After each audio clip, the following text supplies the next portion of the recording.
बिहार में जिसकी चर्चा मुस्लिमों के बड़े नेताओं ने नहीं की थी, उस पर तेजस्वी यादव ने भयंकर चोट कर दी है। तेजस्वी ने एक ऐसे मुद्दे को फिर से हवा दे दी जो बीजेपी के लिए मुश्किलें खड़ी कर देगी। बीजेपी जिन मुद्दों से भाग रही थी, तेजस्वी यादव ने उसी नस को दबा दिया। बिहार में विधानसभा चुनाव का प्रचार पूरी ताकत से चल रहा है।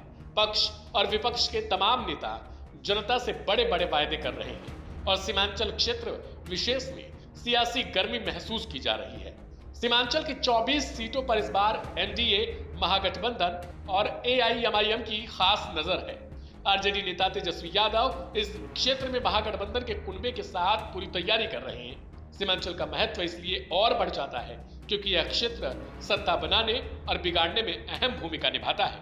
कटिहार जिले की प्राणपुर विधानसभा सीट से रविवार को तेजस्वी यादव ने आरजेडी उम्मीदवार इशरत परवीन के समर्थन में आजमनगर थाना मैदान में एक बड़ी जनसभा को संबोधित किया। उन्होंने साफ कर दिया कि इस बार सीमांचल में महागठबंधन और खासकर आरजेडी का चुनावी अभियान किस अंदाज में होगा, लेकिन इसी दौरान उन्होंने तुरुप का एक इक्का चलने की कोशिश की। दरअसल तेजस्वी यादव ने वक्फ बिल को कूड़ेदान में फेंकने की बात कही और कहा कि हमारी सरकार बनने पर यह बिल निरस्त कर दिया जाएगा। उन्होंने सीधे तौर पर बीजेपी और आरएसएस को चुनौती दे डाली और असदुद्दीन ओवैसी की एआईएमआईएम को वोट कटवा पार्टी करार दिया। अब सवाल है कि तेजस्वी ने ऐसा किया क्यों? दरअसल राजनीति के विश्लेषक इसे ओवैसी के साथ जोड़ते हैं। पिछली बार सीमांचल में एआईएमआईएम की सेंधमारी के कारण महागठबंधन को नुकसान हो गया था, इसलिए इस बार तेजस्वी समुदाय विशेष के साथ साथ मुस्लिम यादव समीकरण को मजबूत करने पर फोकस कर रहे हैं। सीमांचल क्षेत्र में मुस्लिम आबादी और पिछड़े वर्गों का हिस्सा है। साल 2020 के चुनाव में एआईएमआईएम ने महागठबंधन को भारी नुकसान पहुंचाया था और बीजेपी सबसे बड़ी पार्टी के रूप में उभर गई थी। कटिहार, किशनगंज, अररिया और पूर्णिया जिले की 24 विधानसभा सीटों में मुस्लिम आबादी करीब 47% है, जो राज्य औसत 17% से कई गुना अधिक है। यादव और अत्यंत पिछड़ा वर्ग भी यहाँ महत्वपूर्ण मतदाता के रूप में है। राजनीतिक रूप से यह क्षेत्र किसी एक दल के वर्चस्व में नहीं रहा। आरजेडी कांग्रेस को पारंपरिक मुस्लिम यादव समर्थन प्राप्त है, जबकि बीजेपी भी यहाँ अपनी पकड़ बनाए हुए है। इस बार तेजस्वी यादव अपनी पूरी ताकत से सीमांचल में मुस्लिम और पिछड़े वर्ग के वोटरों को साधने की कोशिश कर रहे हैं ताकि महागठबंधन की मजबूत स्थिति दर्ज की जा सके और चुनावी परिणाम पर इसका असर पड़े। अब चलिए आपको सुनवाते हैं वो बयान जो तेजस्वी यादव ने वक्फ पर दिया था। और आजमनगर से आए हुए सभी हमारे बुजुर्ग अभिभावकों को, सभी हमारी माताएं बहनों को, नौजवान युवा साथियों को, आपको तेजस्वी अभिनंदन करता है, आपका स्वागत करता है। पूरे प्राणपुर विधानसभा से आए हुए सभी जनता जनार्दन को आदाब, सलाम और प्रणाम है। और बड़ी खुशी की बात है, कई सालों के बाद प्राणपुर विधानसभा से राष्ट्रीय जनता दल चुनाव लड़ रहा है। जहां तक मुझे याद है 2010 में राष्ट्रीय जनता दल जो है चुनाव लड़ा था और ठीक उसके बाद इस बार जो है राष्ट्रीय जनता दल चुनाव लड़ रहा है। हालांकि हम लोग हमेशा से गठबंधन में लड़ते रहे।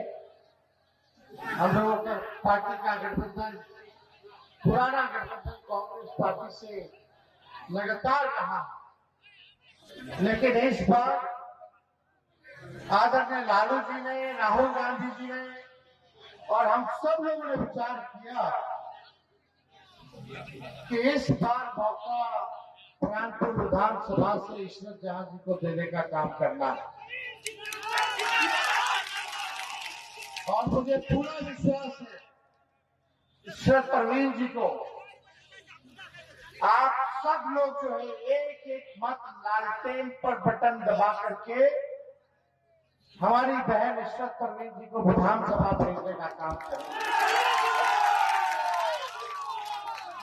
और मुझे पूरा विश्वास है कि इशरत परवीन जी आप लोगों की सेवा एक नेत्री बनकर के नहीं बल्कि बेटी बनकर के आप लोगों की सेवा करने का काम करेंगे। और अब सब लोग जानते हैं कि राष्ट्रीय जनता दल ऐसी पार्टी है शुरू से ही अपने विचारधारा से कोई समझौता नहीं किया। लालू जी ने कोई समझौता नहीं किया प्रजाप्रस्त शक्तियों से, सांप्रदायिक शक्तियों से। आज हमारे चाचा नीतीश कुमार जी पलटी मार करके भाजपा में चले गए। भाजपा को अगर किसी ने बिहार में जगह देने का काम किया तो वो नीतीश कुमार जी ने दिया। आरएसएस को अगर किसी ने बिहार में जमीन पर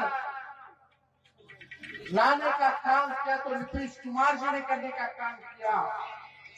जब हम लोगों की सरकार थी, लालू जी राजू जी बिहार के मुख्यमंत्री थी, तो ये आरएसएस वालों की हिम्मत नहीं थी कि बिहार में आकर के दंगा फसाद और भाई भाई को लड़ाने का काम करें। हम लोगों ने कभी घुटने नहीं टेके।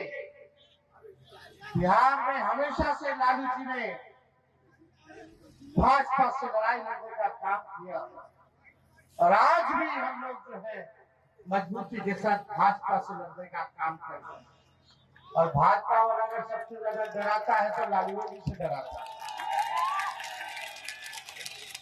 चाहे कोई भी ये लोग आते हो, आप लोगों से हम कहना चाहते हैं, वक्त कानून जो इन लोगों ने बनाया है, हमारी सरकार बनेगी तो उस बिल को हम लोग कूड़ेदान दान में फेंकने का काम करेंगे। और यही नहीं, एक क्षेत्र पिछड़ा क्षेत्र है, गरीब इलाका है, जहाँ पढ़ाई की व्यवस्था अच्छी नहीं है, दवाई की व्यवस्था, इलाज की व्यवस्था नहीं है, यहाँ कारखाने नहीं है, यहाँ नौकरी नहीं है और थाना ब्लॉक चले गए तो बिना घूस दिए कोई काम नहीं होता। कोई काम होता बिना घूस दिए? हर चीज के लिए घूस, खाना में, ब्लॉक में, हर चीज का रेट फिक्स है भाई। पूरी तरीके से लोग तबाह हो चुके हैं भ्रष्टाचार से। और ये 20 साल पुरानी सरकार है और 20 साल पुरानी सरकार को हम लोगों को हटाना है। हम पूरे बिहार घूम रहे हैं, पूरे बिहार की जनता चाहती है कि इस बार बदलाव करे। प्राणपुर की जनता क्या चाहती है बताइए? बदलाव चाहते हैं ना?